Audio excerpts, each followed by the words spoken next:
In this video, we're going to look at another bonding theory called molecular orbital theory, or MO theory.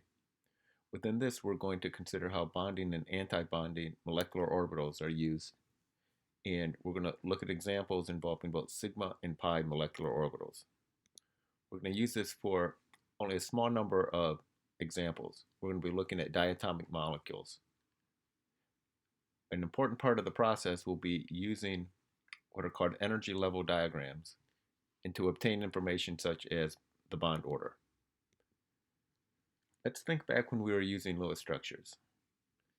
As I look at it, there were two strategies for drawing Lewis structures. One was to begin with the Lewis dot symbols for the atoms, consider how many bonds they typically formed, and then put them together with that being our guide. I think of this as a stick them together approach. We looked at the Lewis dot symbols and we brought them together to form the Lewis structure. However, if you ask me to draw the Lewis structure for something like sulfate, I would use a different strategy. There's a Lewis structure for the sulfate anion. Within this one, I wouldn't just stick them together. I would follow the procedure in the textbook and begin by figuring out the total number of valence electrons. Because after all, it's an anion. I have to add additional electrons that didn't begin with one of the atoms in the first place. As we think about these two different approaches, there's one of sticking them together or first calculating the total number of valence electrons. If we think about how these are related to valence bond theory, would you say valence bond theory, is it more like this stick it together approach for a Lewis structure, or more like one where we're calculating the total number of valence electrons to begin with? What do you think the valence bond theory is closer to?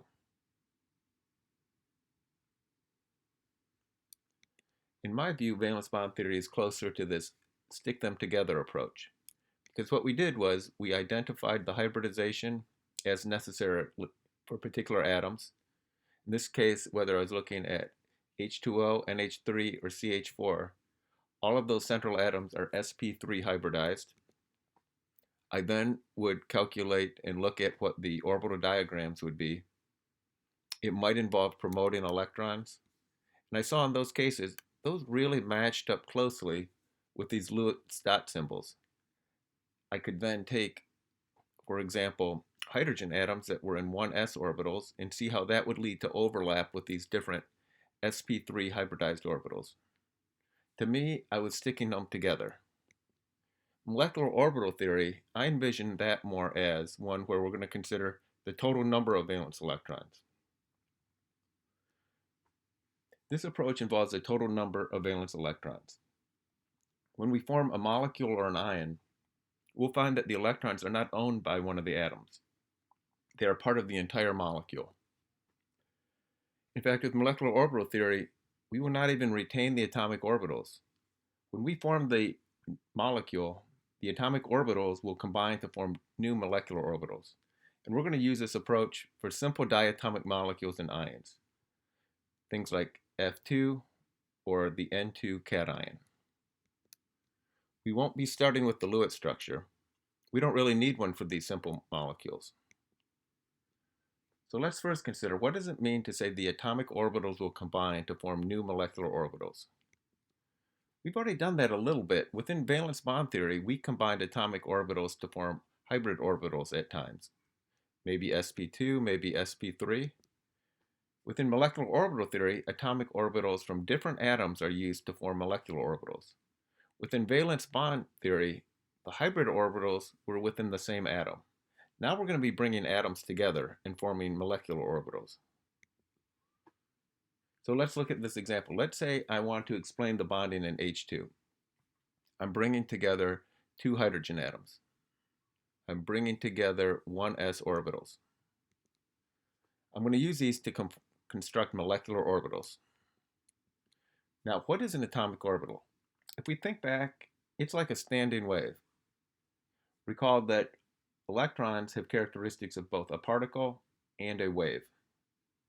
So an atomic orbital is like a standing wave in 3 dimensions. When we're bringing together the waves, what could happen? It depends on their phase. When I think about a wave, I could have an example where constructive interference takes place. Notice how both of these waves match up, the tops match up with the tops. Constructive interference makes that wave intensity grow. Destructive interference would be taking exactly the same waves, but they're out of phase. When one is up, the other one is down. When we add those together, destructive interference cancels it out. So when we combine our wave functions, we need to consider both constructive and destructive interference. This is showing a constructive example.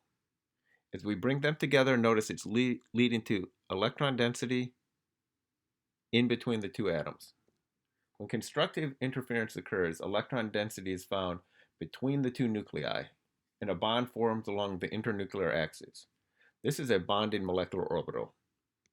But we also have the other option as well. At the same time, when we bring these together, the 1s orbital, we must consider what happens when the atomic orbitals have opposite phase. I'm trying to show that here in terms of the shading. This will be leading to destructive interference. We bring those together, and what happens? We have a node that is now found in between, a node where there is no electron density. So even though we're bringing together the atoms, we're making it so there can't be electron density in the region in between where a bond would form. This is because destructive interference is occurring. Electron density will not be found between the nuclei. A node is there instead. This is considered an antibonding molecular orbital. The electrons in the antibonding molecular orbital act to destroy the bond. They're removing electron density from the region where you would need it for a bond to form. So we find that when we bring together these 1s atomic orbitals, both of these types of molecular orbitals are formed. There is a bonding and an antibonding. The symbolism here is designating each of those as sigma because they're along the internuclear axes. The antibonding is given this asterisk, and the 1s is telling me which atomic orbitals I brought together. So here's a picture showing both parts. As I bring them together, the overlap of the atomic orbitals lead to a bonding molecular orbital and an antibonding. The bonding molecular orbital is lower in energy than the atoms being separate. Now, when I begin to populate these, instead of keeping the electrons simply in the atomic orbitals, I'm going to use those now to populate the molecular orbitals. We're going to fill these up with our usual pattern. We start from the lowest energy. We put electrons in singly before we singly, and then we pair them up, beginning with the lowest energy level. In other words, we'll be following the Pauli exclusion principle and also Hund's rule. So right now I see I have 2 electrons that I can add to the molecular orbital. If I put those in, I would put 1 spin up, 1 spin down.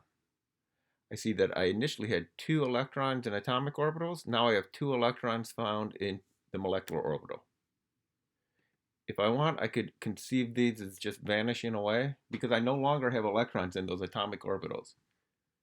This would be the description that I have in H2. So how I want to describe the bond order here. When I'm using molecular orbital theory, in order to calculate the bond order, here's my calculation. It's 1/2 the number of the electrons that are in the bonding minus the antibonding. So for the bonding in H2, 1/2 of 2 minus 0, that tells me I have a single bond. This is how molecular orbital theory leads to a single bond within the H2 molecule. Here's the representation for H2. What would it look like if I wanted to consider the bonding in helium-2? I begin with the helium atom, which is 1s2, another helium atom, which is 1s2. If we bring those together, we'll be forming both a bonding and an antibonding. I find that in this case, I have 2 that are added to the bonding, 2 added to the antibonding, because I had a total of 4 electrons that I would be adding in there. Take a second. What would be the bond order in this case? Do the calculation. What is the bond order for He2?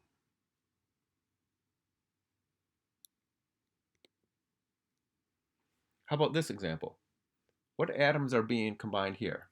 It's a diatomic where I have an atom here on the left and the same atom here on the right being brought together.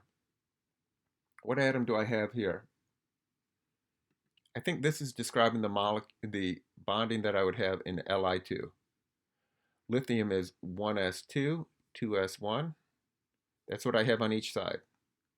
What did the resulting molecular orbitals look like? Same as what I had before of both a bonding and an antibonding, a sigma 1s, a sigma star 1s. I see a total of 4 electrons to be going into those, 2 in the bonding, then 2 in the antibonding.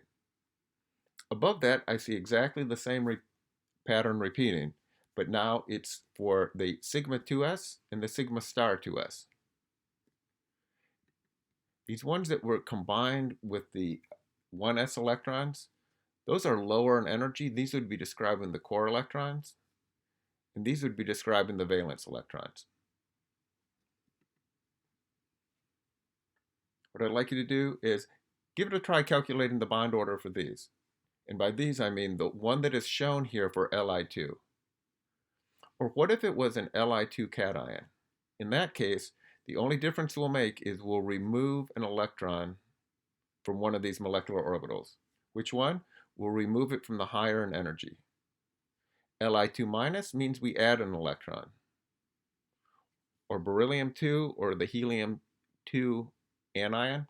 In each of these cases, consider where the electrons would be found in the molecular orbitals and calculate the bond order. Give that a try.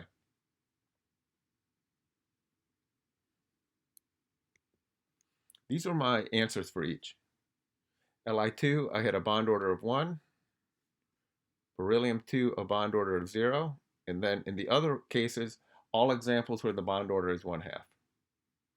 Did your numbers come out the same way? Do you have questions about any of those? So when we're thinking about bond order, it's connected back to what we saw with bond enthalpy. We could have a bond order of 1, a bond order of 2 would be a stronger bond, takes more energy to separate the atoms. It's a larger bond enthalpy. And fractional bond orders are fine as well. We've encountered those many times, for example, with resonance structures. You could have a bond order of 1/2, a bond order of 1.5. A bond order of 1/2, it's possible. It's just a weaker bond than I would find with a single bond. It'd be weaker, a smaller bond enthalpy. It would be longer than a single bond, but it would still be a bond of some type. So we've been talking about what does it mean to have bonds formed when we're combining 1s orbitals with other 1s, 2s with other 2s. After that, we just move on to our p orbitals. We'll find that when we're combining p orbitals, one arrangement we would have would be when they're end to end. In this case, once again, we will form both a bonding arrangement and an anti-bonding. They're given the designation sigma because the electron density is still along the internuclear axes. For the anti-bonding one, notice that there is a node present. When we're combining the p orbitals that are perpendicular to the internuclear axes, we have 2 different configurations we need to think of. Because after all, our p orbitals could be above and below the axis or front to back. In each case, we would have a bonding arrangement and an anti-bonding. A bonding arrangement and an anti-bonding. The designation here, though, is pi, not sigma. Notice in this case, the electron density is not along the internuclear axis. It's above and below it. So that's why I see the designation pi 2p. In this example right here, this would be an anti-bonding. It's pi because it's not along the internuclear axis. It's anti-bonding because I have a node present. Here would be the arrangement that we could use to describe the bonding in O2. Notice I have molecular orbitals that are formed from the 1s overlapping with the 1s to form new molecular orbitals with the designation sigma 1s, sigma star 1s. 2s combining with 2s to designate sigma 2s, sigma star 2s. And then the different combinations that I have when I combine 2p with 2p. I see that I have an opportunity to have a sigma, 2 degenerate pi, and then the antibonding. So if we're using this for O2, we can start with the electron configuration for an oxygen atom, 1s2, 2s2, 2p4. I can put that right here on the side. That designates one of the oxygen atoms. On the right-hand side would be the other oxygen atom. Now when I bring them together, I'm going to use these electrons to populate the molecular orbitals. I want you to give that a try. Shift these electrons so they're no longer in atomic orbitals. They're going to start to fill in the molecular orbitals. We'll start from the bottom. Each of the boxes can hold 2 electrons, one spin up, one spin down. Give it a try populating those. If you get stuck, ask a question.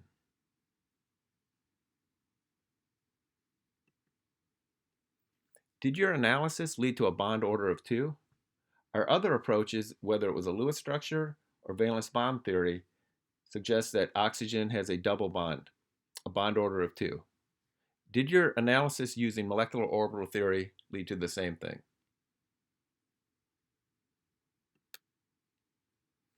Here's a question that's very closely related to what we discussed within this video. Give this one a try as well, and we'll pick up from here in class.